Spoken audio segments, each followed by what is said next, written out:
ये भाव जिसमें ये भाव छिपा हुआ है, और ये भाव भी इसलिए है कि हम अपने भीतर की दिव्यता को अनुभव कर सकें।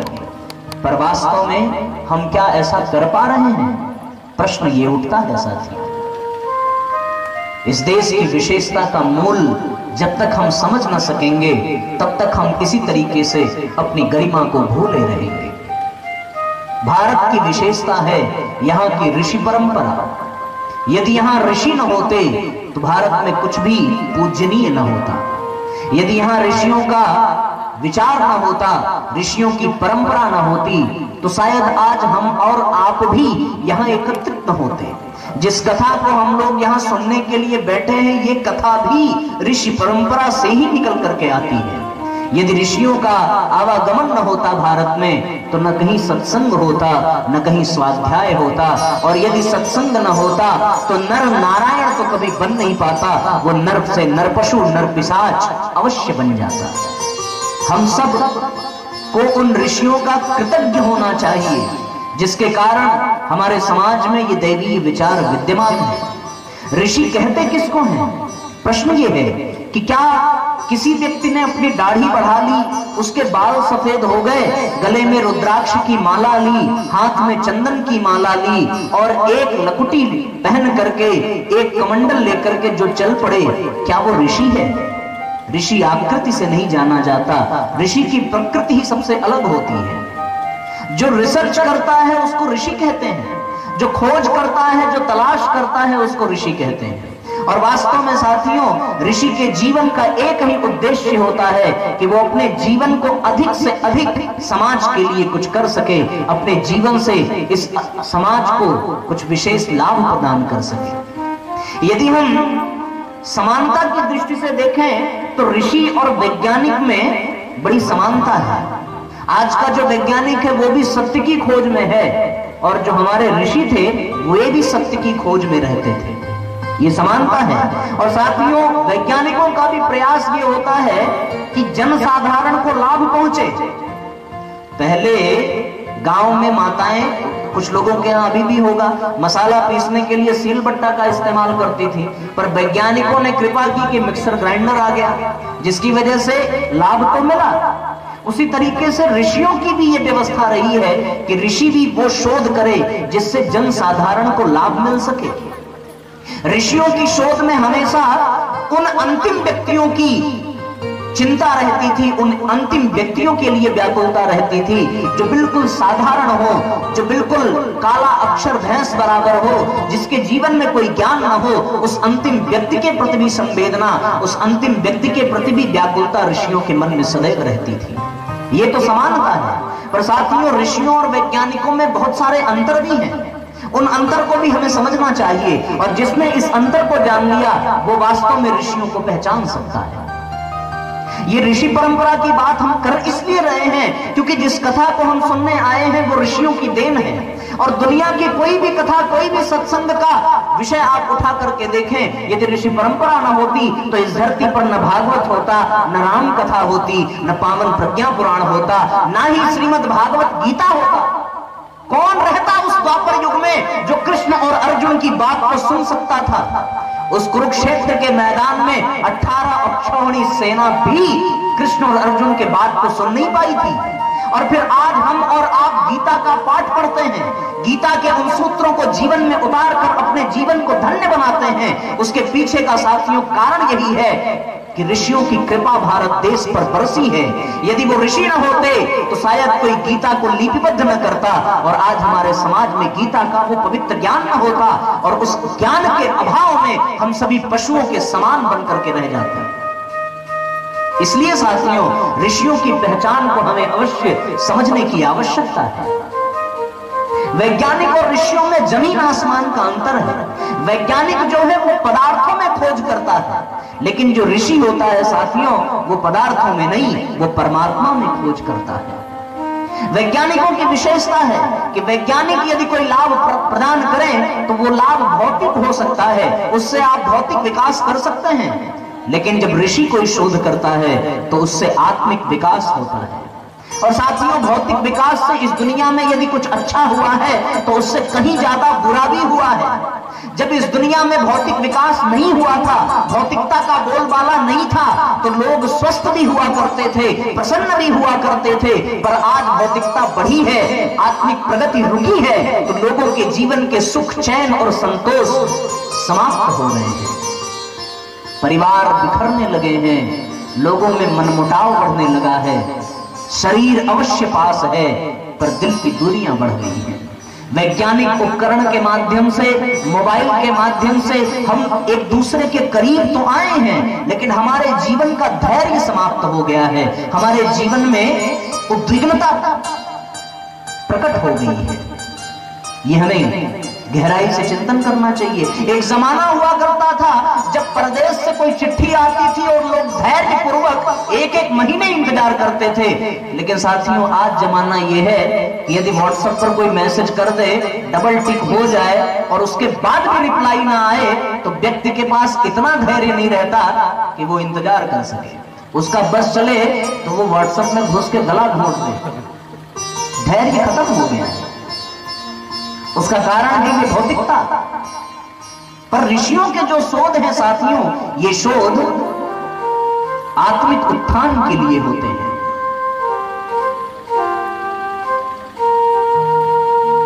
एक और अंतर है ऋषि और वैज्ञानिक में। वैज्ञानिक जब कोई खोज करता है तो उससे हानि भी हो सकती है, लेकिन ऋषि जब कोई खोज करता है तो उससे हानि नहीं, सिर्फ लाभ ही लाभ होता है। वैज्ञानिकों ने हथियारों की खोज की, मिसाइल बना दी, परमाणु बम बना दिए।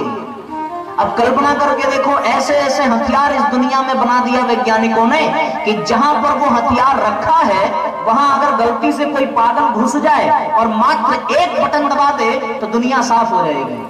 सच पूछो तो इस धरती का अस्तित्व खतरे में है। इसके कारण स्वयं वैज्ञानिक हैं। वैज्ञानिकों ने पिस्तौल बनाई थी आत्मरक्षा के लिए, पर वैज्ञानिकों ने सिर्फ पिस्तौल पे ही काम किया, पिस्तौल चलाने वाले पर काम नहीं किया। पिस्तौल जो आत्मरक्षा के लिए थी, वो साथियों दूसरों की हत्या के लिए बदल गई।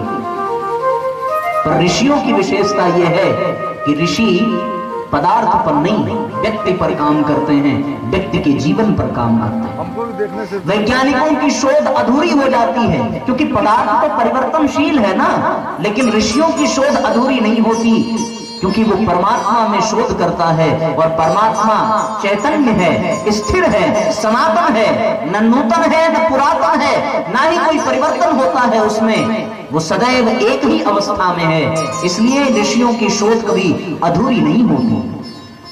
साथियों, वैज्ञानिक पहले खोजता है तब मानता है, लेकिन ऋषि पहले मानता है उसके बाद खोजता है। ये कहा गया है शास्त्रों में, ऋषियः द्रष्टारः, ऋषि दिव्य दृष्टा होते हैं। और यदि साधारण भाषा में मैं कहूं तो ऋषि वास्तव में भगवान का बाप होता है। परम पूज्य गुरुदेव ने लिखा है कि ऋषि भगवान का भी बाप होता है। राम को हम कभी न पूजते यदि विश्वामित्र बला अतिबला की शिक्षा न देते। राम को भले सारी विद्याएं प्राप्त थी, उसके बावजूद भी उन्हें वशिष्ठ के आश्रम में जाना पड़ा था। निस्संदेह राम रावण पर विजय प्राप्त कर लेते, लेकिन बीच में अगस्त मुनि की आवश्यकता पड़ी थी।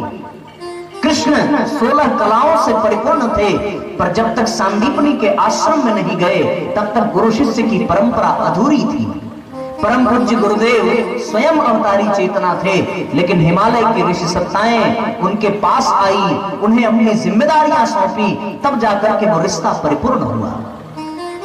तो साथियों, ऋषियों की बड़ी विशेषता है। यदि ऋषि न होते तो सच में राम और कृष्ण न होते, क्योंकि राम आए ऋषि के ही कारण।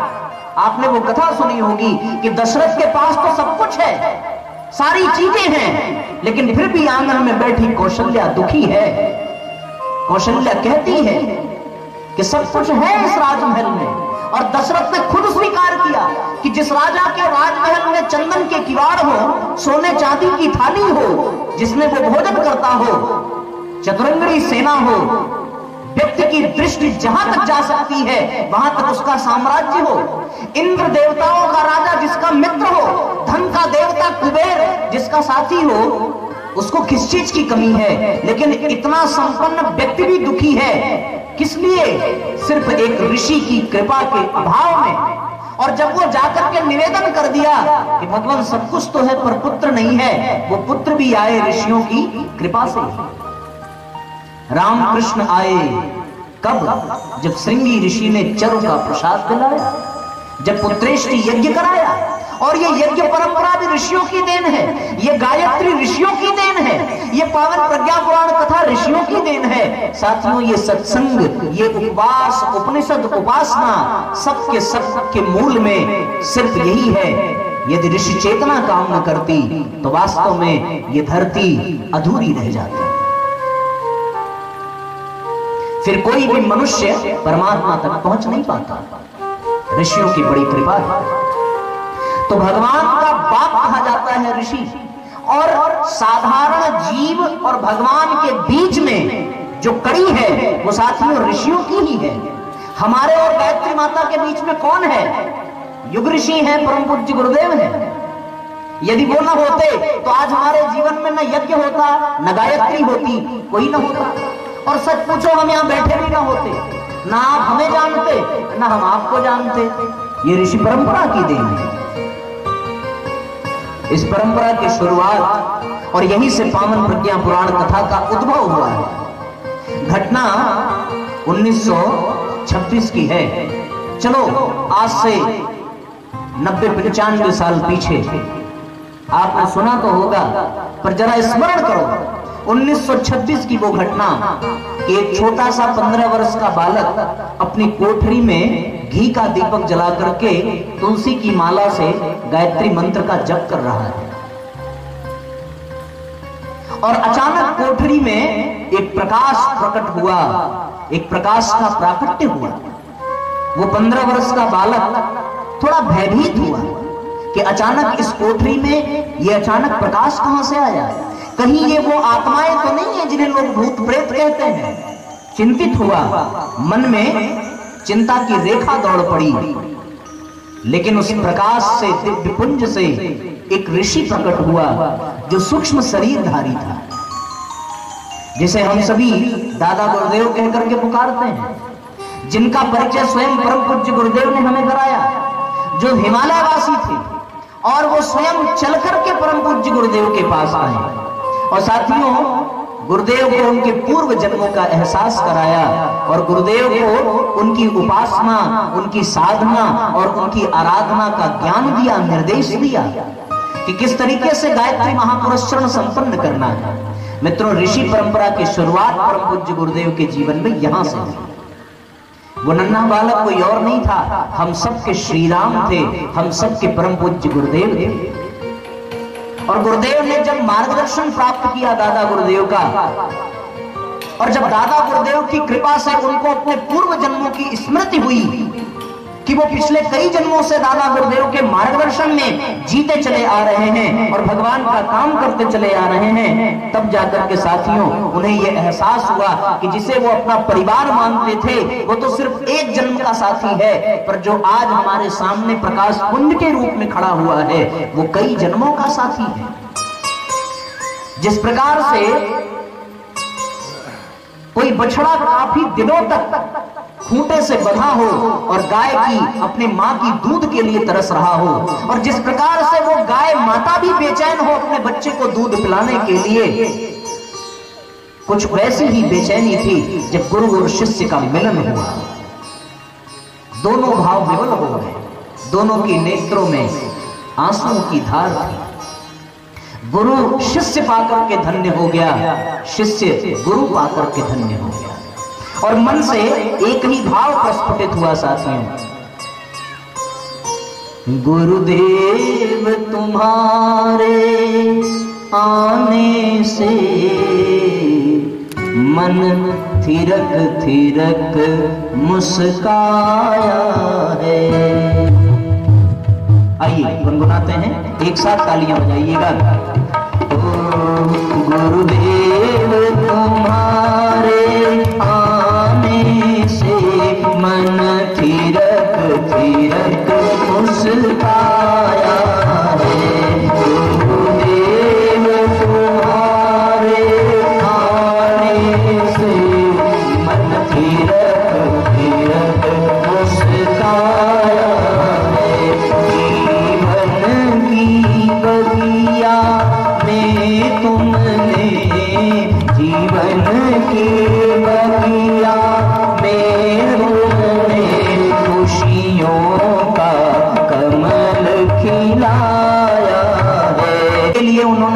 से अखंड बनाना है।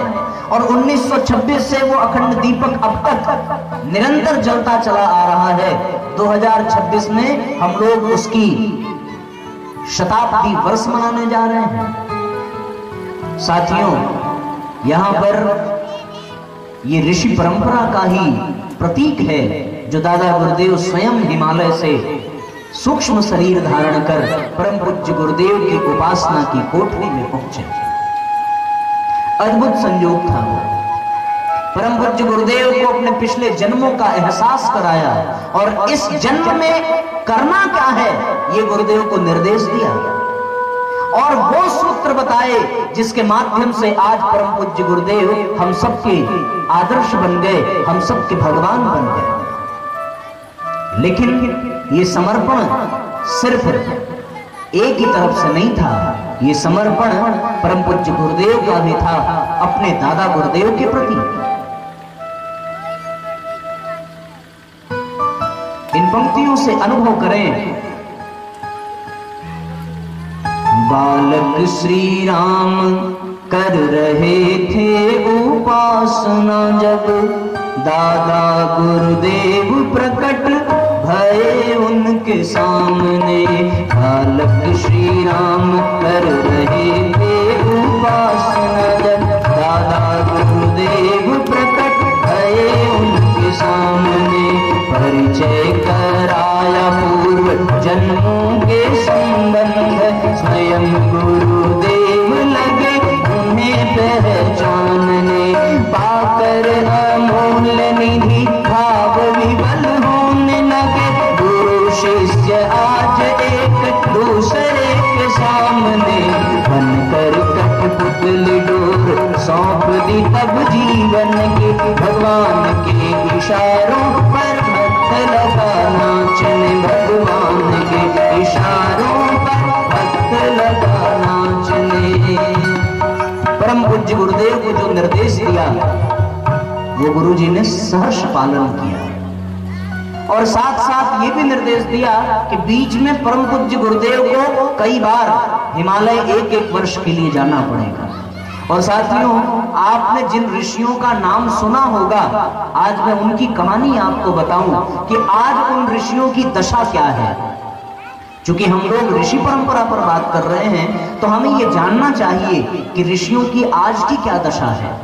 वशिष्ठ के बारे में सब लोगों ने सुना है ना? हाथ उठाओ जरा, किन किन लोगों ने सुना है वशिष्ठ ऋषि के बारे में? विश्वामित्र के बारे में कौन कोई बता सकता है क्या? हाँ जी, भागीरथ ऋषि लेकर के आए थे गंगा जी को। यज्ञ की परंपरा को कौन से ऋषि लेकर के आए थे? याज्ञवल्क्य लेकर के आए थे। लौकुश को किसने अपना शिष्य बनाया था? वाल्मीकि जी ने बनाया था। तो जिनके आज तक हम लोगों ने नाम सुने हैं और कभी कभार टीवी सीरियलों में देखा भी होगा, आज उनकी दशा आप सुनेंगे तो आपको बहुत कष्ट होगा। ये बात पक्की है साथियों। जब परम पूज्य गुरुदेव को पहली बार हिमालय जाना हुआ, पहली बार जब गुरुदेव हिमालय पहुंचे, दादा गुरुदेव ने उन्हें एक गुफा में रहने के लिए स्थान दिया। पूर्णिमा की रात थी, चारों तरफ चंद्रमा की रोशनी विद्यमान थी, हिमालय की बर्फीली पहाड़ियां थी और उन बर्फीली पहाड़ियों में जोरदार ठंडक का मौसम था। आप कल्पना नहीं कर सकते कि व्यक्ति उस स्थान पर जाकर जीवित ही नहीं रह सकता। लेकिन परम पूज्य गुरुदेव की साधना और उनके तप के कारण उन्होंने उस वातावरण में अपने गुरु का साथ दिया और दादा गुरुदेव ने उन्हें स्थान दिया। दादा गुरुदेव ने गुरुजी को इशारा किया और लेकर के गए उन गुफाओं में जहां सतयुग के ऋषि रहा करते हैं,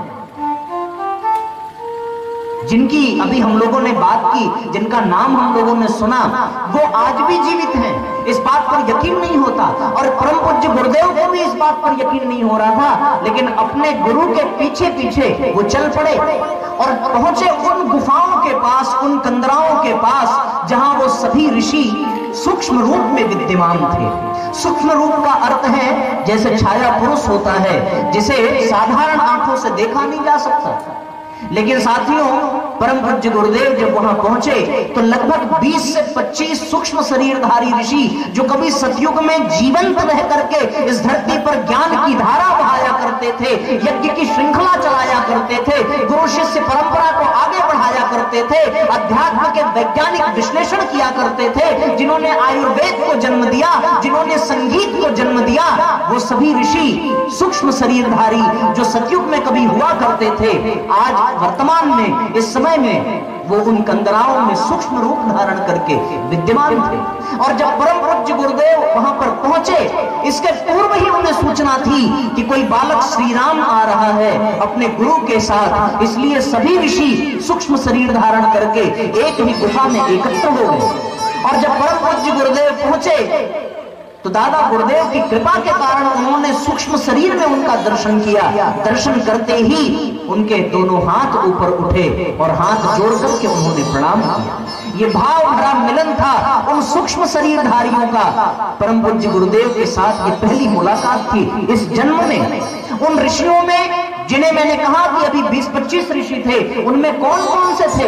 ऋषि पिपलाद थे, ऋषि अष्टावक्र थे, ऋषि याज्ञवल्क्य थे, ऋषि भगीरथ थे, वशिष्ठ, विश्वामित्र, चरक, परशुराम, स्वयं नारद और स्वयं वेदव्यास जी विद्यमान थे सूक्ष्म शरीर में।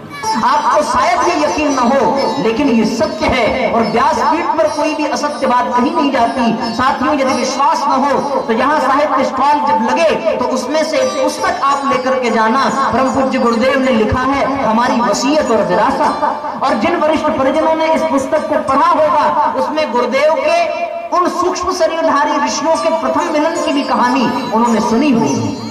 ये भाव भरा मिलन था साथियों, और इस मिलन को पूर्ण होने पर उस पूर्णिमा की रात में वो सूक्ष्म शरीरधारी ऋषि भी रोने लगे और परम पूज्य गुरुदेव के भी आंखों में आंसुओं की धार बहने लगी। उसका कारण क्या था?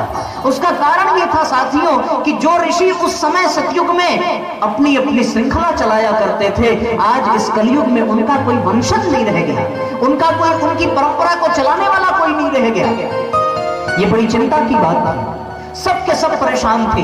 वेदव्यास जी जिन्होंने 18 पुराण लिखे, 18 उपपुराण लिखे, चारों वेदों का जिन्होंने वर्गीकरण किया, 108 उपनिषद लिख डाले, न जाने कितने दर्शन शास्त्र लिख डाले, उसके बावजूद भी जब उन्हें संतोष न हुआ तो उन्होंने महाभारत जैसा ऐतिहासिक ग्रंथ लिखा। उसके बाद भी उन्होंने श्रीमद् भागवत महापुराण लिखा। और साथियों, भगवान कृष्ण ने जो अर्जुन को गीता सुनाई थी, उस गीता को लिपिबद्ध करके उन्होंने दे दिया।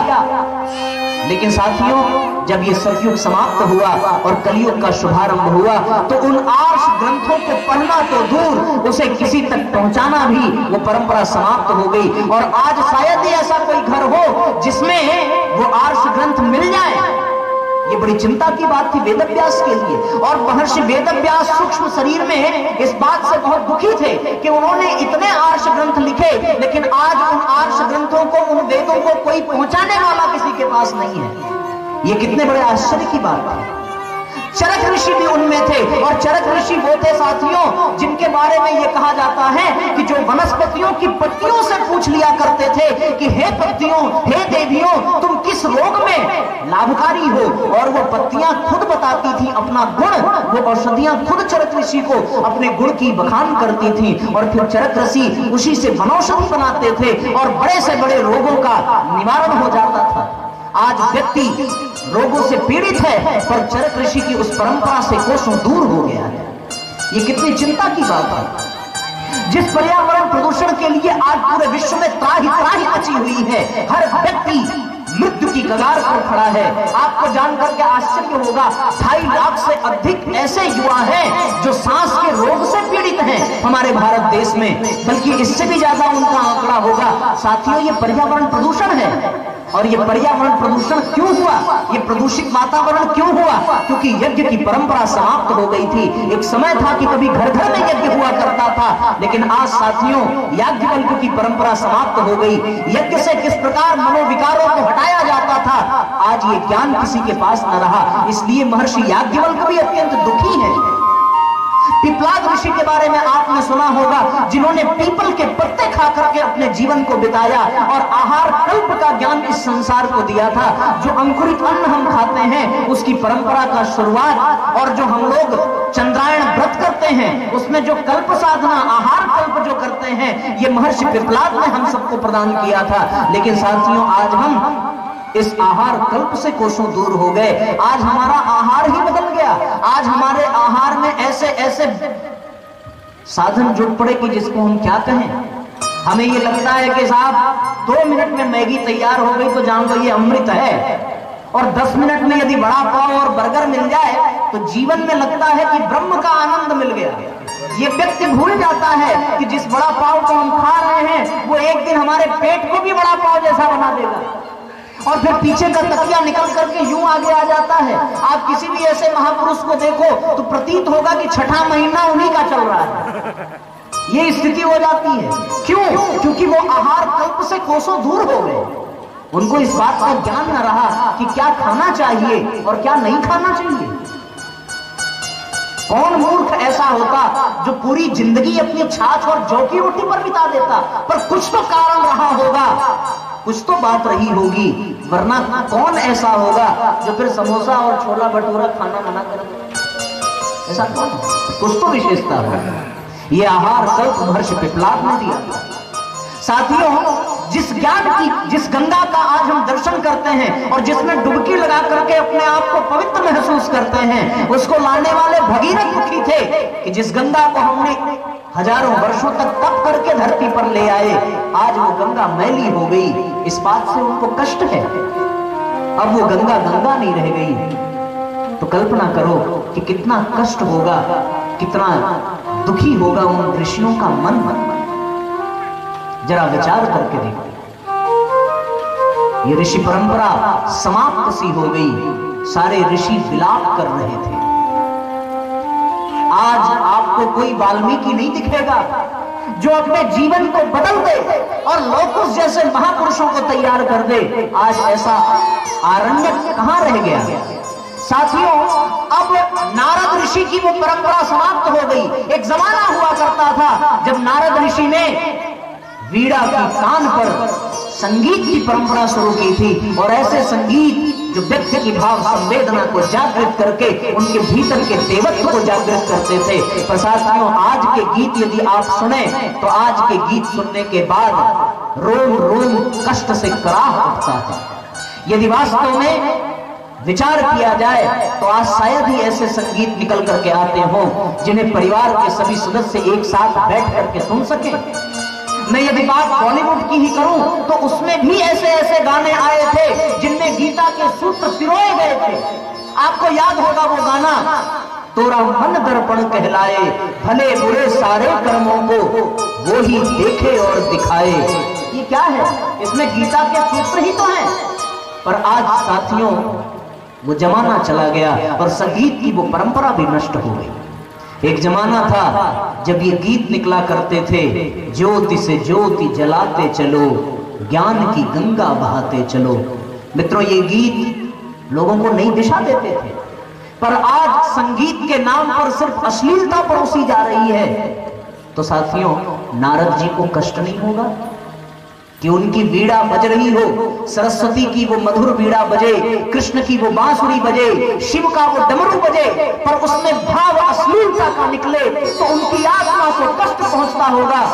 ये ऋषि परंपरा को हमने समाप्त कर दिया।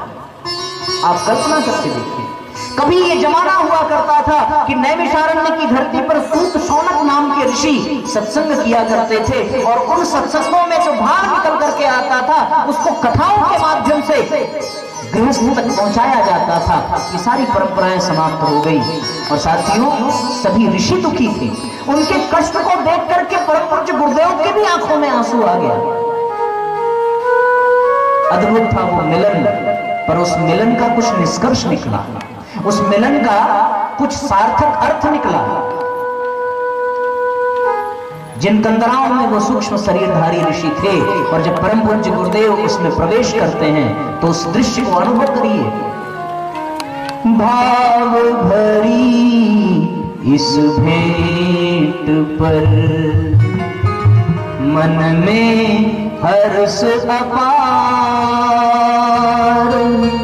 सूक्ष्म रूप धारी ऋषियों को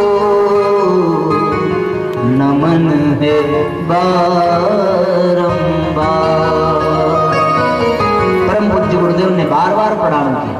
और फिर उन ऋषियों ने क्या कहा गुरुजी से, उस दृश्य को आप गीत की इन पंक्तियों से समझने का प्रयास करें।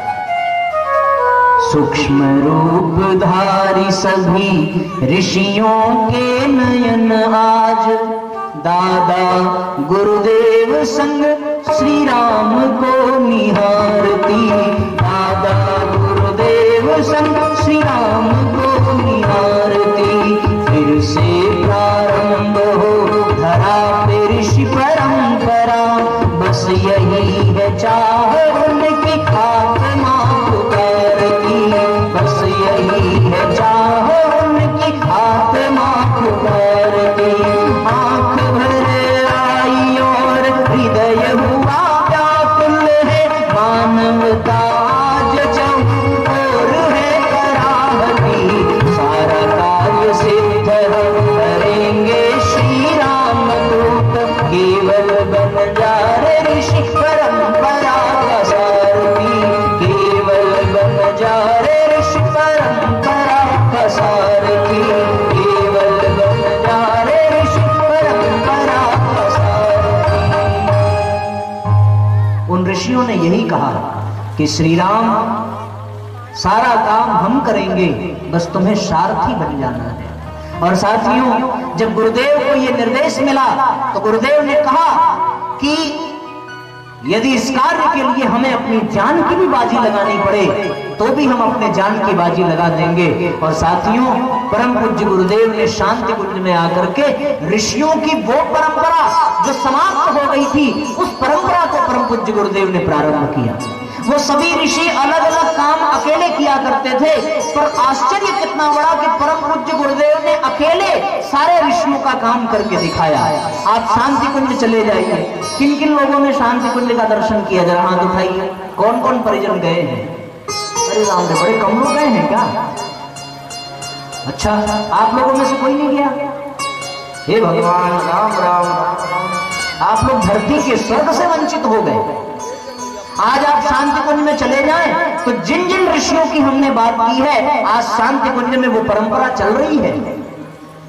सारे आर्ष ग्रंथ समाप्त हो गए थे, पर परम पूज्य गुरुदेव ने चारों वेदों का भाष्य किया, 18 पुराण 18 उपपुराण की श्रृंखला चलाई, 6 दर्शन का भाष्य किया। और साथियों, 18 पुराण के बाद परम पूज्य गुरुदेव ने वेद व्यास की परंपरा को आगे बढ़ाने के लिए एक 19वां पुराण लिखा। और वो 19वां पुराण कौन सा? श्रीमद् पावन प्रज्ञा पुराण, जिसके माध्यम से आज हम और आप यहाँ पर एकत्रित हुए हैं।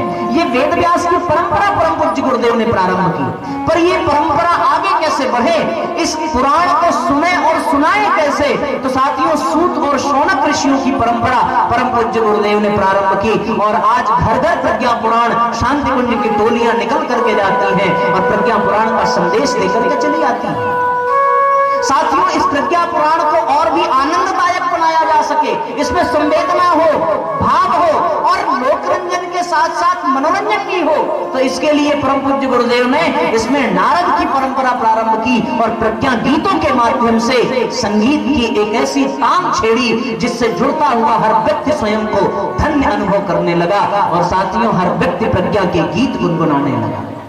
आज आप स्वयं देखें, आप जब से इस कार्यक्रम की शुरुआत को देख रहे होंगे, यहाँ कोई ऐसे गाने नहीं बजाए गए जिसमें पुत्र की मांग की गई हो, जिसमें पत्नी की मांग की गई हो, जिसमें वर वधू की मांग की गई हो, जिसमें अंधे को आंख देने की मांग की गई हो, बहरे को कान देने की मांग की गई हो, बेरोजगार को नौकरी देने की मांग की गई हो। इसमें कोई मांग नहीं की गई, बल्कि आप यहाँ आएंगे और यहाँ के गीतों को सुनेंगे तो सिर्फ साथियों एक ही मांग है, और वो मांग ऐसी जो व्यक्ति के व्यक्तित्व का परिष्कार कर दे। और वो मांग भी कैसी, हम सब आरती में गुनगुनाते हैं कि काम क्रोध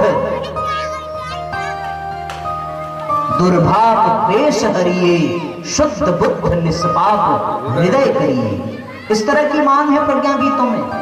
यहाँ कोई भगवान से मांगता नहीं है, बल्कि भगवान को आश्वासन देता है, कुछ कर्ज नहीं अपना बस फर्ज निभाते हैं, मां तेरे चरणों में हम शीश झुकाते हैं।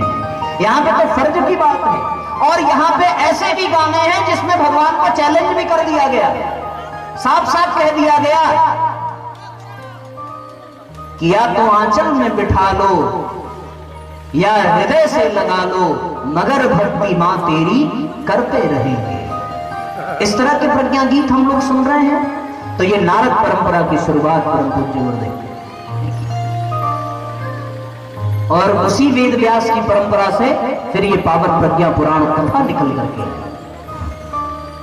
जो कथा अत्यंत लाभकारी है, परम पूज्य गुरुदेव को अत्यंत प्रिय है। और आप जितनी भी दुनिया में कथाएं सुन लें, उन कथाओं में सिद्धांत की बात तो अवश्य बताई जाएगी, लेकिन उस सिद्धांत को अपने जीवन में उतारा कैसे जाए, ये तो साफ प्रज्ञा पुराण में ही सीखने को मिलता है। जीवन के सफलता के सूत्र यदि कहीं मिलते हैं तो प्रज्ञा पुराण में मिलता है। भगवान राम की तरीके से हम आज्ञाकारी पुत्र बन जाएं, ये राम कथा अवश्य बताती है, पर आज्ञाकारी पुत्र बनने के लिए कौन से विचार और कौन से सूत्र चाहिए, ये सिर्फ प्रज्ञा पुराण में ही देखने को मिलता है। कृष्ण के तरीके से, पांडवों के तरीके से हम अपने जीवन को सार्थक तो बना लें, ये सिद्धांत अवश्य भागवत में मिल जाए, पर इन सिद्धांतों को अपने जीवन में उतारना कैसे है, ये साथियों पावन प्रज्ञा पुराण में ही मिलता है। जिसको अपना मृत्यु सफल बनाना हो वो भागवत सुने, जिसको अपना मृत्यु सफल बनाना हो वो भागवत सुने, जिसको अपना जन्म सफल बनाना हो वो रामायण सुने, लेकिन जिसको जीवन जीने की कला सीखनी हो उसे तो फिर प्रज्ञा पुराण ही सुनना पड़ेगा। क्योंकि प्रज्ञा पुराण में जो सूत्र ऋषियों ने दिए वो सूत्र आपको अन्यत्र कहीं मिलने वाले नहीं। और ये प्रज्ञा पुराण कहां से आया? ये उसी ऋषि परंपरा से निकल करके आया। ये वहीं से निकल कर आया जब परम पूज्य गुरुदेव ने सूक्ष्म शरीरधारी उन ऋषियों के दर्शन किए। वेद व्यास जी ने कहा कि तुम बस कलम उठा लो, और गुरुजी ने यह भी कहा कि आपने जब बोलना शुरू किया तो आपकी लेखनी के लिए गणेश जी उपलब्ध थे, पर व्यास जी ने कहा कि श्री राम तुम्हें खुद ही विचार करना है, खुद ही लेखनी उठानी है और फिर से आर्ष ग्रंथों का उद्धार करना है। और साथियों परम पूज्य गुरुदेव ने उस परंपरा को आगे बढ़ाते हुए पावन प्रज्ञा पुराण को प्राकट्य कराया। यह प्रज्ञा पुराण पूज्य गुरु जी को प्यारा है। एक साथ तालियां बजाते हैं, सभी एक साथ गुनगुनाएंगे, एक साथ दोहराएंगे तो बहुत आनंद आएगा। सब भाव से गुनगुनाते रहिए एक साथ एक स्वर में। यह प्रज्ञा पुराण पूज्य गुरु जी को प्यारा है। प्रज्ञा पुराण पूज्य गुरु जी को प्यारा है। प्रज्ञा पुराण इसकी जगमग ज्योति से, जगमग ज्योति से ये सारा जग उजियारा है। यह प्रज्ञा पुराण पूज्य गुरु जी को प्यारा है। प्रज्ञा पुराण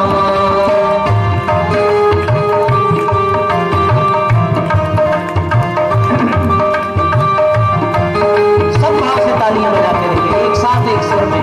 तालियां अच्छा लग रहा है ना? अभी आनंद आया ना? एक साथ इसी तरह बजाते हैं।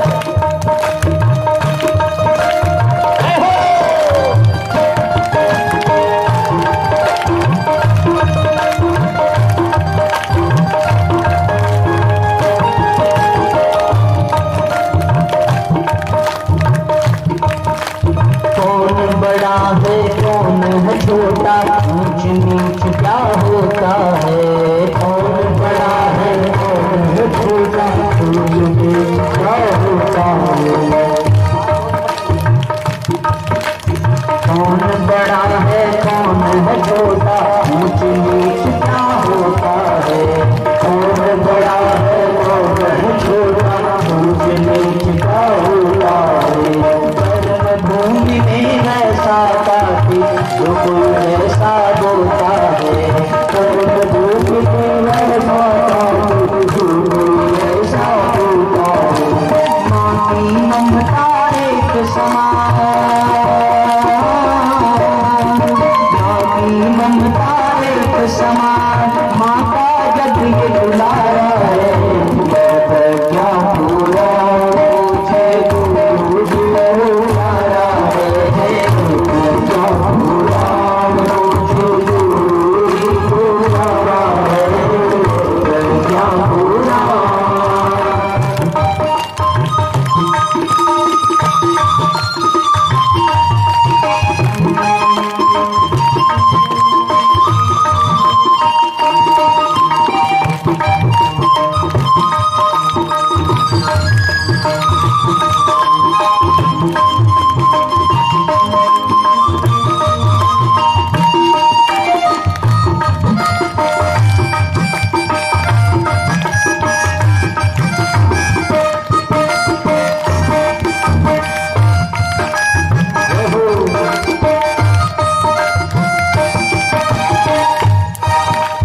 मिथ्या माया मोह के चक्कर में उलझा है यह इंसान। मिथ्या माया मोह के चक्कर में उलझा है यह इंसान। सतबुद्धि दे ममता महिमा सबको लाल कमल भगवान। सतबुद्धि दे ममता महिमा सबको लाल कमल भगवान। नर और नारी एक समान,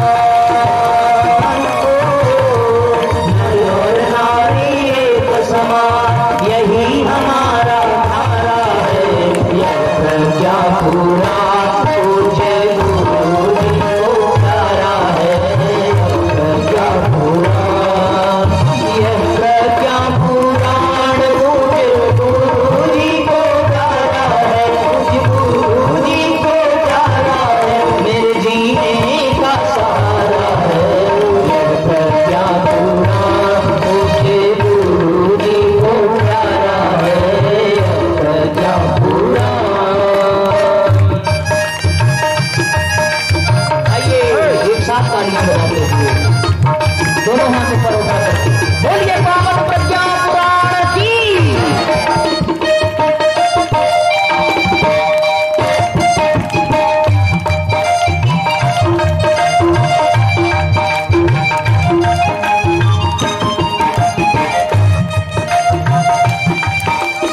इस धरती पर दुख का कारण कोई नहीं बस है अज्ञान। इस धरती पर दुख का कारण कोई नहीं बस है अज्ञान।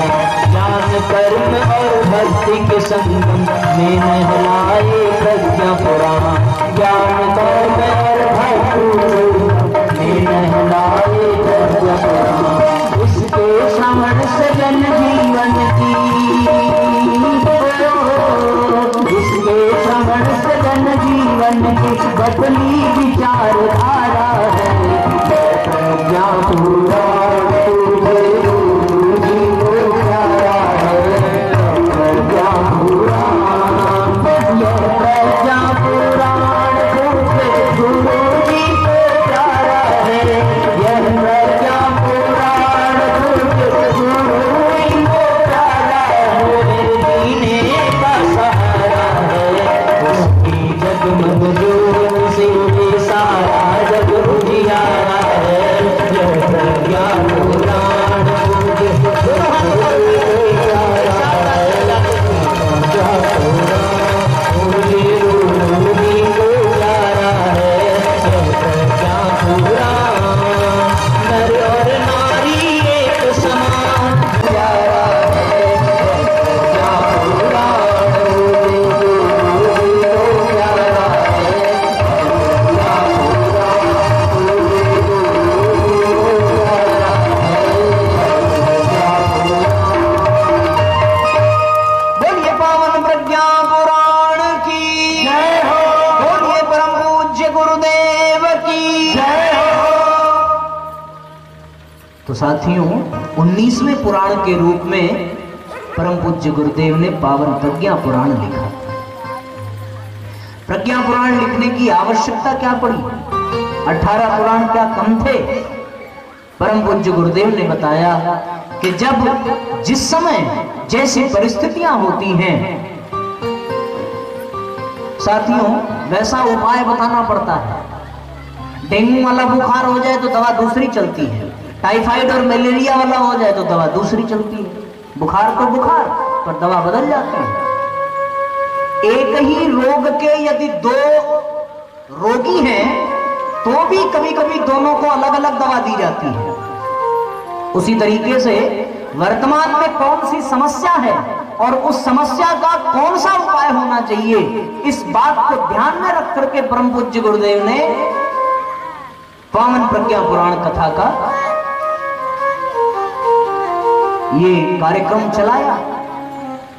एक जमाना हुआ करता था जब समस्या 2 देशों के बीच में होती थी, है ना। वो कौन सा युग था भैया? वो त्रेता युग था। त्रेता युग में राम थे भारत के और रावण कहां का था? श्रीलंका का। तो उस समय 2 देश के बीच में तकरार थी। वो कौन सा युग था? त्रेता युग था। तो जब त्रेता युग में दो देशों के बीच में तकरार हो तब तो रामायण काम आ जाती है।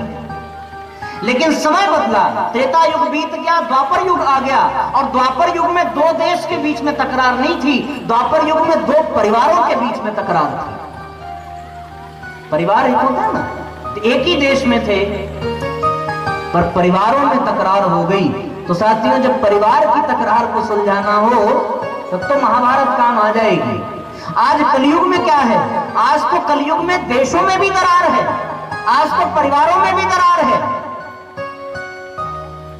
लेकिन साथियों, आज एक संघर्ष और बढ़ गया है, और वो संघर्ष पता है क्या है? वो संघर्ष ये है कि एक समय हुआ करता था जब देवता और असुर अलग अलग देश में हुआ करते थे, और एक समय हुआ करता था जब देव और असुर अलग अलग परिवार में हुआ करते हैं। पर आज की स्थिति यह है कि देव और दानव अलग अलग देश में नहीं, अलग अलग परिवार में नहीं, एक ही मस्तिष्क में विद्यमान है। दाहिनी तरफ देवता है, बाईं तरफ असुर है, और दोनों में प्रतिदिन प्रतिपल युद्ध चलता रहता है, हर कदम पर लड़ते रहते हैं। तो साथियों, देश की सुरक्षा के लिए तो वहां रामायण काम आ जाएगी, परिवार के बंटवारे और निपटारे के लिए महाभारत काम आ जाएगी। लेकिन ये हमारे भीतर जो देवदानों का युद्ध चल रहा है उसका निवारण कहां से होगा? तो उसके निवारण के लिए साथियों पावन प्रज्ञा पुराण की आवश्यकता पड़ती है, क्योंकि पावन प्रज्ञा पुराण कथा के जो सूत्र हैं ये परिवार और समाज से बहुत ऊपर हमारे मस्तिष्क के विचारों को बदल देते हैं। और एक बार यदि यहां देवता जीत गया ना तो फिर परिवार भी हम सजा देते हैं, समाज भी हम सजा देते हैं। शुरुआत तो व्यक्ति निर्माण से करनी पड़ेगी। ये पूरा शरीर है, पर पूरे शरीर का नियंत्रण मस्तिष्क से होता है। मस्तिष्क का स्थान बहुत ऊंचा है, लेकिन साथियों आज हमने सब कुछ ऊंचा रखा पर अपने मस्तिष्क को बहुत हल्का बना दिया। अभी हम लोग रास्ते में आ रहे थे, चर्चा कर रहे थे कि आज व्यक्ति नीचे से तो महंगा हो गया पर ऊपर से सस्ता हो गया। यदि आप किसी भी सूटेड बूटेड व्यक्ति को देखें तो उसके जो पांव हैं उस पांव में 2 से 2,500 के जूते होंगे। थोड़ा ऊपर बढ़ो तो जीन्स की पैंट कम से कम 1400 रुपए की होगी, थोड़ा और ऊपर बढ़ो तो टी शर्ट कम से कम 700 रुपए की होगी। लेकिन जब मस्तिष्क पर आते हैं साथियों तो एक हल्की सी टोपी मिलती है 20 रुपए की, और वो भी उल्टी। तो आदमी तो आज भैया नीचे से महंगा हुआ है और मस्तिष्क से हल्का हुआ है। ये बड़ी विचित्र दशा है। और माताओं, आपसे मैं कहूं कि आप इस बात से खुश मत होना कि आदमियों की खिंचाई हो रही है। खिंचाई किसी की नहीं हो रही है, यही दशा आपकी भी है। आप अपने पैर के सैंडल का मूल्य देखना और फिर सिर पे बाल में जो क्लिप लगती है उसका मूल्य देख लेना। दोनों में जमीन आसमान का अंतर होगा। हर व्यक्ति नीचे से महंगा हुआ है, लेकिन ऊपर से भैया एकदम सस्ता हो गया है। सारा खेल यहीं से बिगड़ रहा है। परिवार में लड़ाई होती है तो कोई पड़ोसी छुड़ा देता है। देशों में लड़ाई हो तो कुछ देश के लोग मिलकर के नेतृत्व कर लेते हैं, लेकिन जब अपने ही मस्तिष्क में लड़ाई हो तब तो फिर पावन प्रज्ञा पुराण कथा की जरूरत पड़ती है। क्योंकि विचारों के इस महायुद्ध में श्रेष्ठ विचार चाहिए, और श्रेष्ठ विचार ये गुरुदेव के विचारों से ही मिल सकते हैं। सारा मामला इसी का है। हर व्यक्ति ये कहता फिरेगा भैया दिमाग मत खराब करो, और जो ये कह दे जान लो उसका दिमाग खराब है।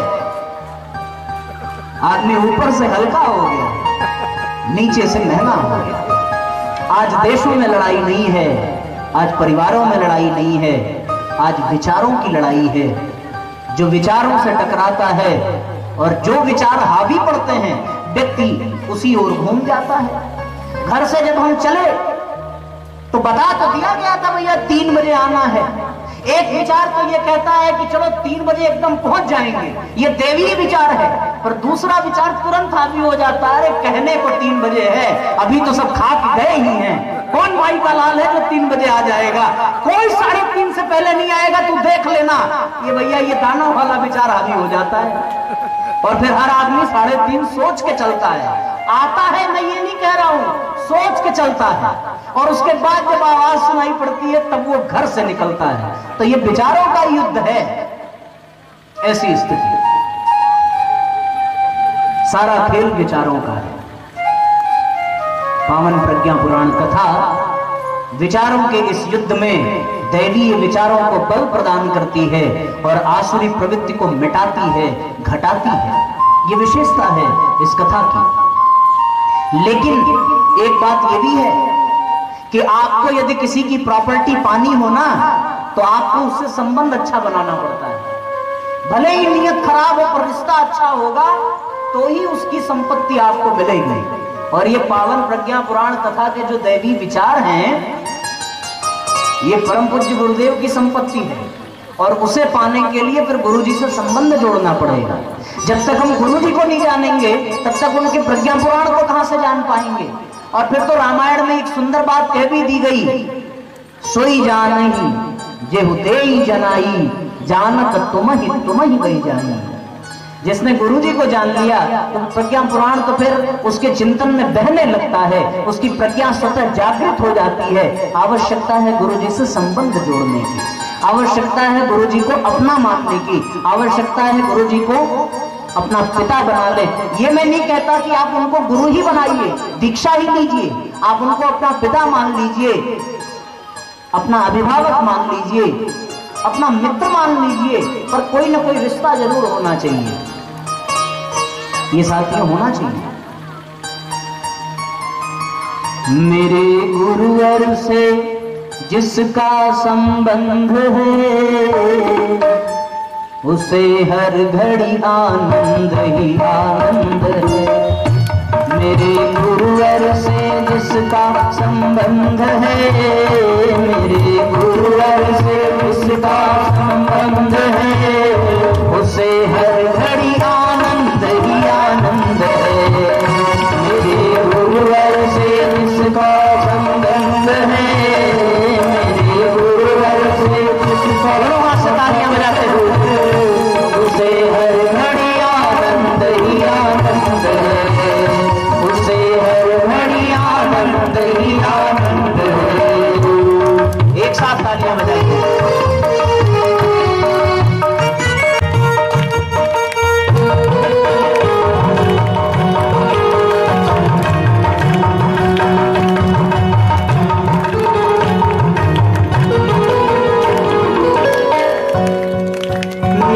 चुगली न जिसको सुहाए, बुरी संगत की रंगत ना भाए। निंदा चुगली न जिसको सुहाए, बुरी संगत की रंगत ना भाए।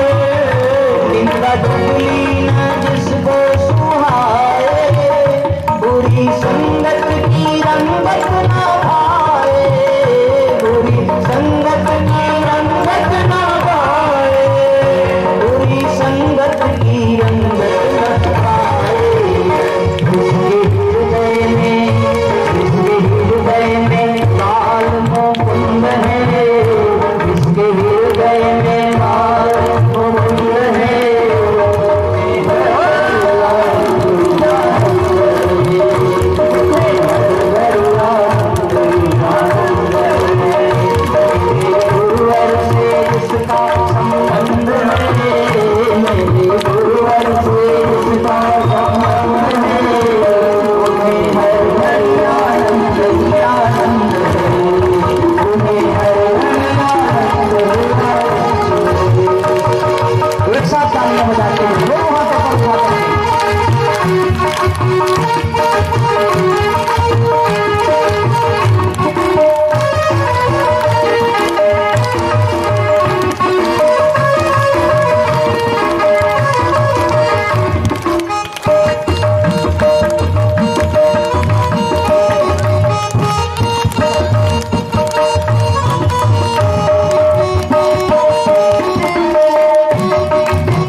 सच्चे प्रभु का सहारा, ममता से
जरा हाथ उठाओ, कौन कौन स्वर्ग जाना चाहता है?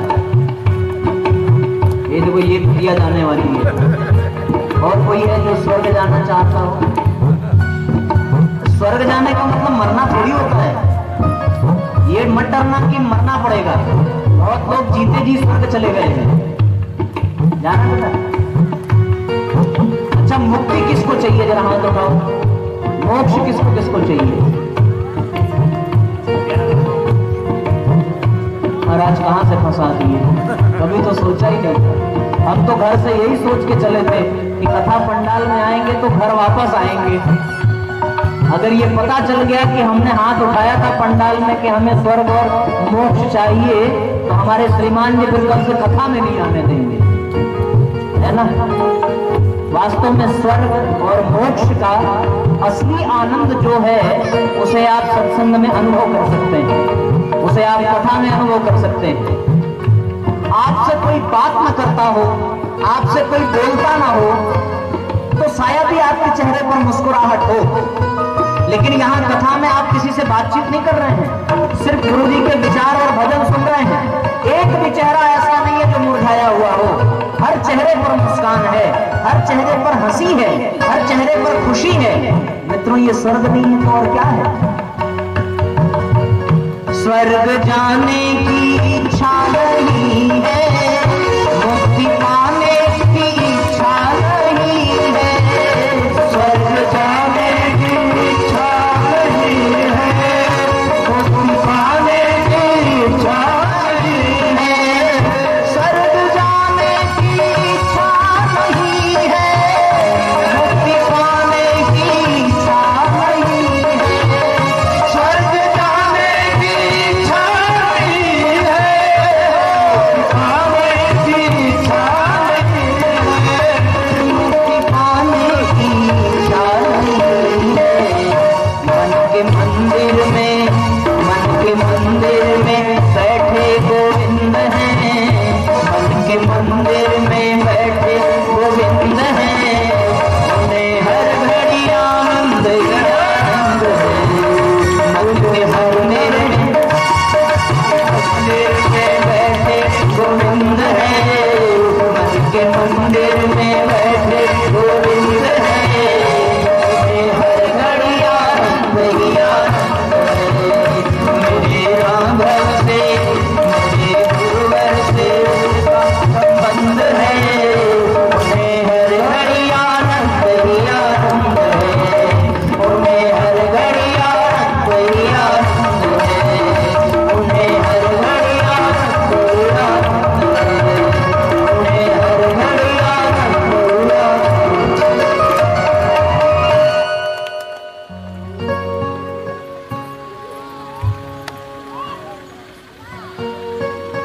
तो भैया, ये सिर्फ गीत नहीं है, सच में ऐसा है।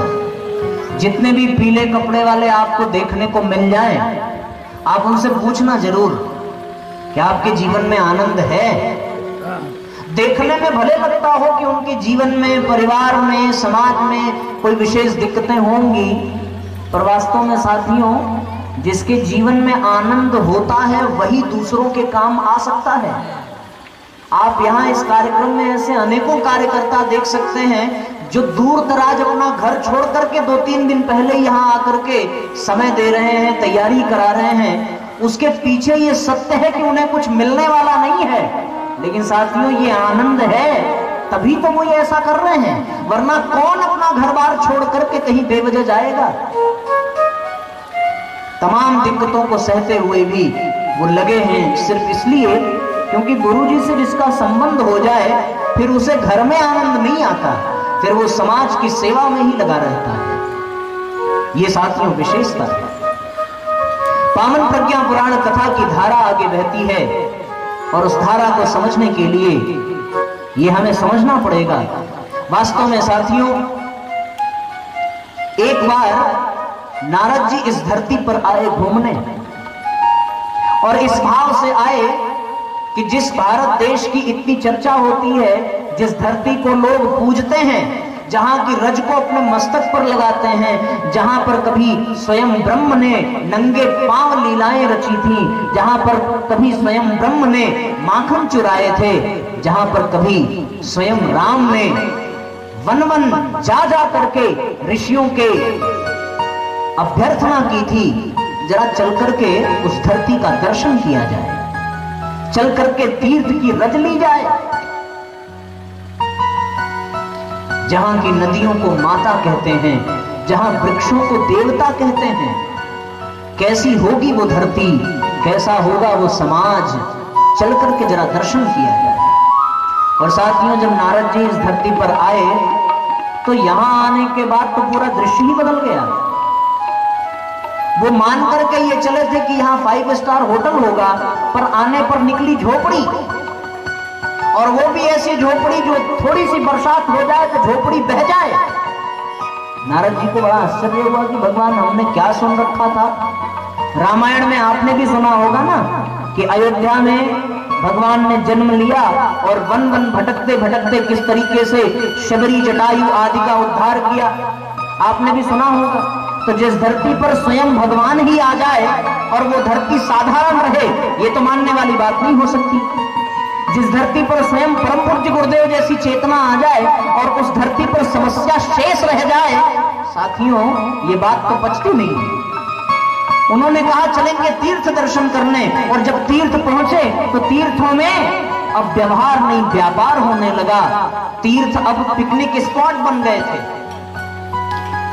स्थिति ये हो गई, वीआईपी लोगों की लाइनें अलग लगने लगी और साधारण लोगों की लाइनें अलग लगने लगी। बड़ा आश्चर्य हुआ कि साहब तीर्थ भी अब पहले जैसे नहीं रह गए। जिन गंगा यमुना की हम पूजा करते हैं वो नदियां भी अब उतनी पवित्र नहीं रह गई। जहां ऋषि महर्षि तप और तपस्या किया करते थे, वहां व्यापारियों ने होटल इत्यादि का निर्माण करा दिया। जिस उत्तराखंड में आए दिन कुछ न कुछ घटनाएं घट रही हैं, उसका यह विशेष कारण है कि वहां पर जहां संत समाज रहता था, जहां प्राकृतिक सौंदर्य विद्यमान था, अब वहां अपने व्यापार के लिए लोगों ने प्राकृतिक सौंदर्य को उजाड़ फेंका। व्यक्ति इतना स्वार्थी बन गया, इतना स्वार्थी बन गया कि उसने अपने लाभ के लिए पूरी की पूरी दुनिया उजाड़ दी। अभी आपको जानकर के हैरानी होगी कि अचानक अमेरिका में, वो स्थान तो हमें नहीं याद आता है, पर क्रांतिधर्मी साहित्य में परम पूज्य गुरुदेव ने उदाहरण दिया है कि अमेरिका में एक ऐसा शहर है जहां अचानक लोग बीमार पड़ने लगे और कैंसर के रोगी होने लगे। सबने सोचा कि ये कैसे हो रहा है। पता चला कि उन्हीं को कैंसर का रोग हो रहा है जो मछली का सेवन करते हैं। और फिर ये पता किया गया कि मछली आती कहां से है। पता चला कि मछली एक तालाब से आती है और उस तालाब में बगल की निर्माण करने वाली फैक्ट्री की विकिरण पदार्थ, रेडियो एक्टिव जितने भी मलबे थे वो बह करके आते थे, वहां से वो मछली के पेट में जाते थे और फिर उस मछली को खा करके लोग समाप्त हो जाते थे। निस्संदेह उस कंपनी के मालिक को करोड़ों का लाभ हुआ होगा, पर उससे हानि कितनों की हुई, क्या इसका कोई मूल्यांकन कर सकता है? व्यक्ति आज अपने स्वार्थ में इतना गिर गया है साथियों कि उसने इंसान तो क्या, हवा, पानी और वृक्ष को भी नहीं बख्शा। किसी महापुरुष ने कहा था कि इस दुनिया में यदि मनुष्य नाम के प्राणी को हटा दिया जाए 50 साल के लिए, तो ये धरती फिर से स्वर्ग बन जाएगी।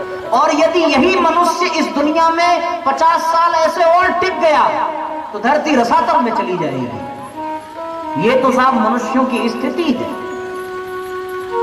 बड़ी दयनीय हालत नारद जी ने देखा। और वो ये देखते हैं कि जिस मंदिर में राम का पुजारी राम की सेवा दिन रात कर रहा है, वो घर आकर के पत्नी से झगड़ा कर रहा है, जमीन के टुकड़े के लिए भाई पर मुकदमा चला रहा है, तो फिर राम के पुजारी किस काम के? अब तो उनके जीवन में रामत्व तो समाप्त हो गया। लोगों ने यह तो देखा कि कृष्ण ने चीर हरा है गोपियों का, लेकिन इस पर लोगों की नजर नहीं गई कि द्रौपदी की लाज भी बचाई थी भगवान ने। ये तो सबको दिखा। माखन चुराना सबको याद रहा, पर द्वारिका जैसी सोने की भवन को पल भर में त्याग देना किसी को याद न रहा। लोगों ने अपने स्वार्थ के हिसाब से धर्म और शास्त्र की परिभाषाओं को भी बदल दिया।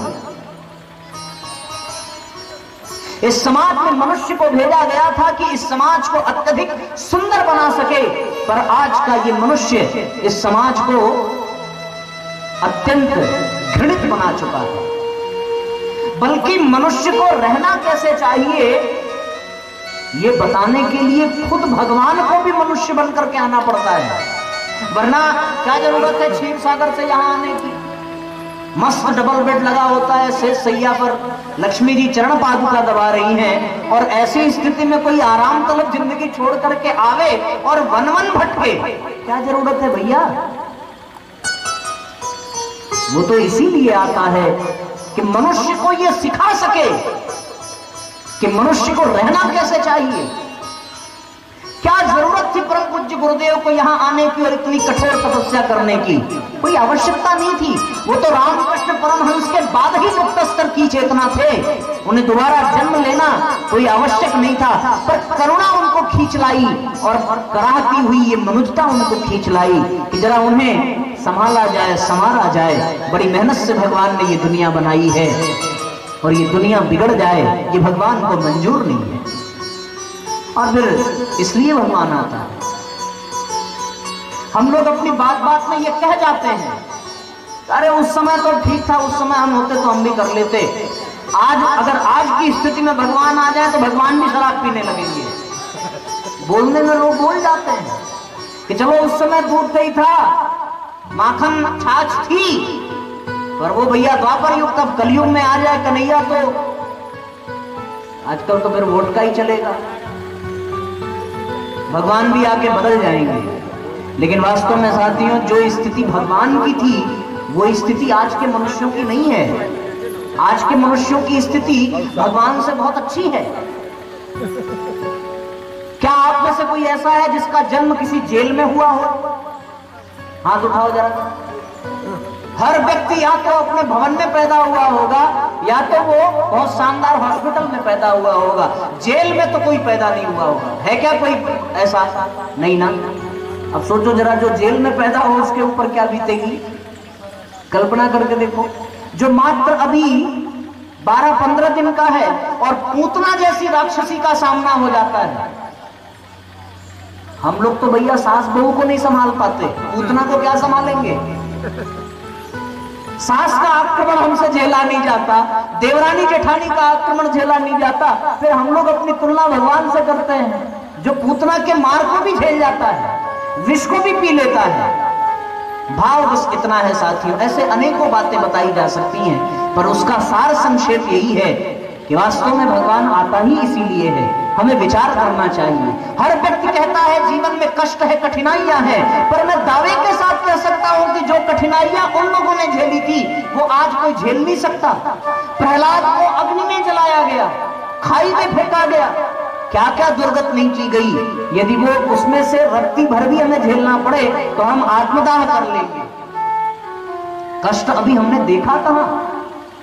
14 वर्ष की तो बात दूर की है, 14 दिन जरा घर से निकलकर जंगल में चले जाओ, वापस लौट करके आ जाना तो कहना। साथियों कह देना आसान है पर करना बहुत कठिन है, महसूस करना बहुत कठिन है। नारद जी ने यहाँ की स्थिति देखी कि इंसान बदल गया। जहां पर गायों की सेवा करने वालों को गोपाल कहा जाता था, आज वहां गौ हत्याएं हो रही हैं। जहां के युवा भाइयों को देश की रक्षा में सब कुछ दांव पर लगा देना चाहिए था, वहां का युवा आज असभ्य नाम से संबोधित किया जाता है, उद्दंड नाम से पहचाना जाता है।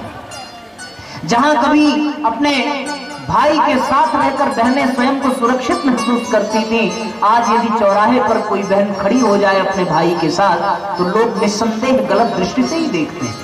उस संबंध को भी वो पवित्र नहीं कह सकते। ऐसी स्थिति बन गई साथियों। जहां पर स्त्रियों की लाज बचाने के लिए गिद्ध, गिलहरी, ग्वाल और साथियों रीक्ष बंदरों ने अपने जान की बाजी लगा दी, वहां स्त्रियों की यदि स्मिता से खिलवाड़ हो तो स्वाभाविक है नारद जी के हृदय में कष्ट तो अवश्य होगा।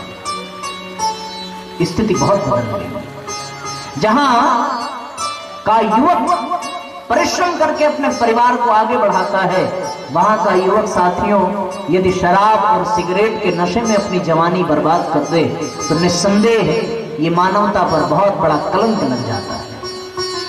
ये सारी समस्याएं देखने के बाद नारद जी के धैर्य का कोई पारावार न था। नारद जी सीधे बैकुंठ गए और ये नारद जी की विशेषता है कि उनसे किसी का कष्ट देखा नहीं जाता।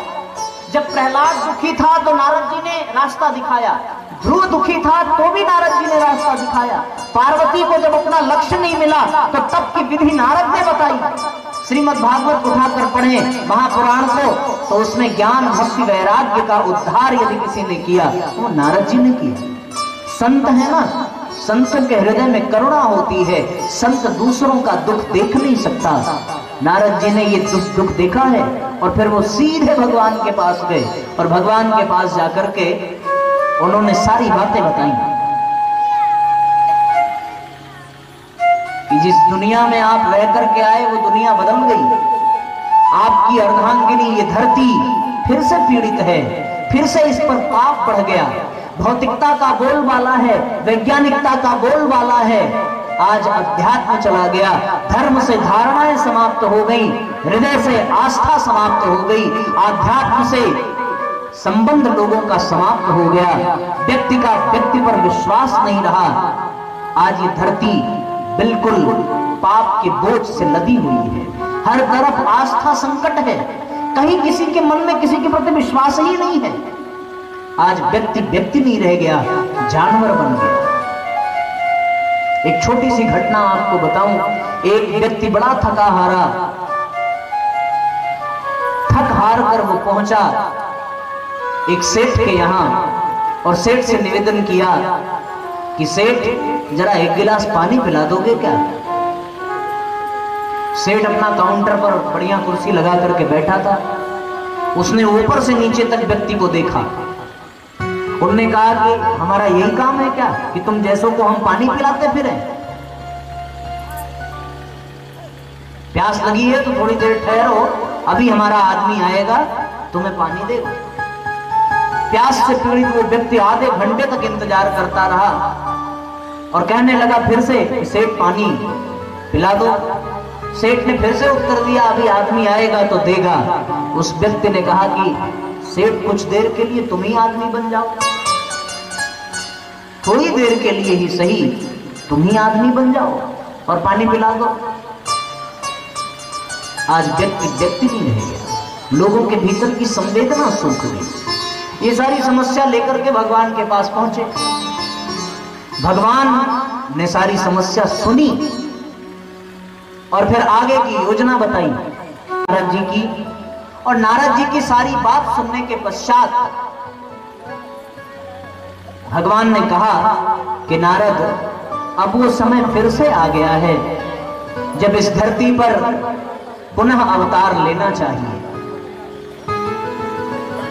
जब जब इस धरती पर अधर्म बढ़ता है, जब जब इस धरती पर धर्म घटता है, तब तक भगवान को इस धरती पर अवतार लेना पड़ता है। अच्छा बताओ, परिस्थितियां भगवान को अवतार लेने जैसी है कि नहीं है? है ना? बिल्कुल भगवान को अवतार लेना चाहिए। जो स्थिति आज है वो स्थिति पहले कभी नहीं थी। पहले हमने कहा ना कि लड़ाई सिर्फ परिवारों की ही थी, सिर्फ 2 ही परिवार परेशान थे, बाकी सब सुखी समुन्नत थे। लेकिन आज हर व्यक्ति परेशान है। एक भी व्यक्ति ऐसा नहीं है जो कहते कि उसके जीवन में पूर्ण सुख है। एक भी व्यक्ति ऐसा नहीं है जो ये कहते कि उसके जीवन में कोई परेशानी नहीं है, कोई दिक्कत नहीं है। मैं समझता हूं कि हर व्यक्ति पीड़ित है। और साथियों, आज की जो समस्याएं हैं वो व्यक्तिगत नहीं, आज की समस्या ग्लोबल स्तर की है, वैश्विक स्तर की समस्या है। अब पर्यावरण प्रदूषण किसी एक व्यक्ति के लिए नहीं है, पर्यावरण प्रदूषण तो पूरी दुनिया के लिए है। ऐसा नहीं है कि भारत के बाहर पाकिस्तान में वायु प्रदूषण बढ़ जाए और भारत सुरक्षित रह जाए। वहां पर कोई सीमा रेखा काम नहीं करती। वायु प्रदूषण उधर बढ़ेगा तो इधर भी उसका प्रभाव पड़ेगा। ये साथियों आप जान लेना। तो आज की समस्या जो है वो वैश्विक स्तर की है। और ध्यान से यदि हम देखें तो इन सभी समस्याओं के मूल में यदि कोई है तो वो सिर्फ और सिर्फ मनुष्य ही है। दुनिया की कोई ऐसी समस्या नहीं है जिसमें मनुष्य का हाथ न हो।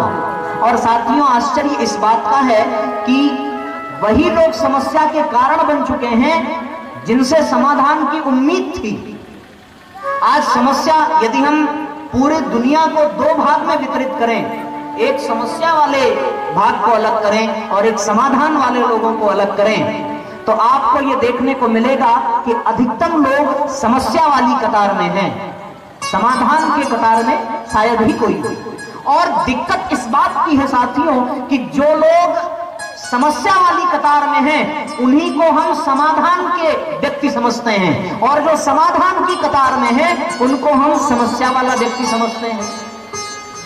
अनपढ़ व्यक्ति आज कोई समस्या नहीं पैदा कर रहा है। हर समस्या का जो शुरुआत होती है समस्या की, वो प्रबुद्ध वर्ग का ही व्यक्ति करता है, पढ़ा लिखा व्यक्ति ही करता है। आप किसी अनपढ़ गवार को सिगरेट पीते और माँ बाप को अपमान करते बहुत कम देखेंगे, लेकिन पढ़ा लिखा व्यक्ति अक्सर अपने माँ बाप को जलील करता है और अक्सर नशे में चूर रहता है। ये पढ़े लिखे लोग जिनसे समाधान की उम्मीद थी, बस साथियों आज वो लोग समस्या के कतार में खड़े हैं।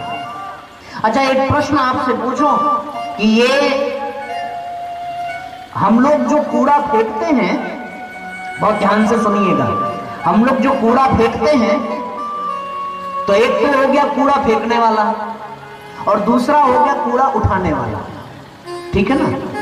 तो हम लोग कूड़ा वाला किसको कहते हैं, फेंकने वाले को या उठाने वाले को? बताओ। उठाने वाले को कूड़ा वाला कहते हैं, उठाने वाले को हम लोग कूड़ा वाला कहते हैं। कूड़ा फेंकने वाले को क्या कहते हैं? उसको कूड़ा वाला नहीं कहते। दूध जो देता है उसको ना दूध वाला कहा जाएगा। ये सारी समस्या की जड़ यही है कि हम लोग उसको समाधान समझ रहे हैं जो समस्या पैदा कर रहा है, और उसको हम लोग समस्या समझ रहे हैं जो समाधान पैदा कर रहा है।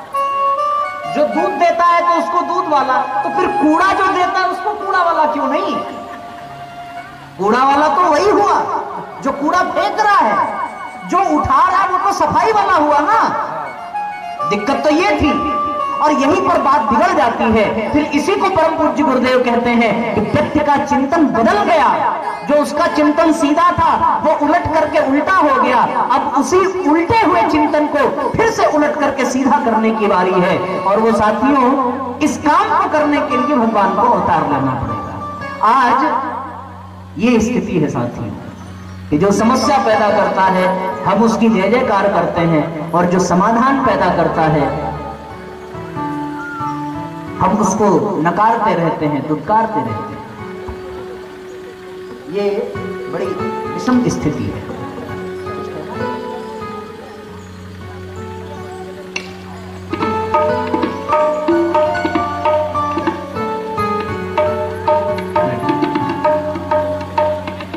तो साथियों, भगवान ने नारद जी को ये निर्देश दिया कि हम दुनिया में आएंगे और आकर के इस धरती पर फिर से अवतार लेंगे। अब भगवान ने कहां अवतार लिया?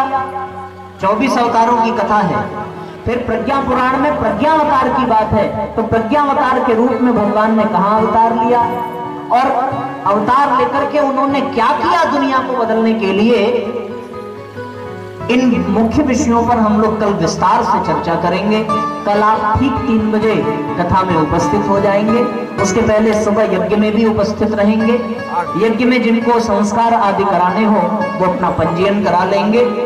तो कल प्रज्ञावतार की कथा और प्रज्ञावतार के रूप में आकर के भगवान ने क्या किया, इन बातों को हम लोग विस्तार से चर्चा करेंगे। अब आइए आज के इस विषय को यहीं पर समेटते हैं।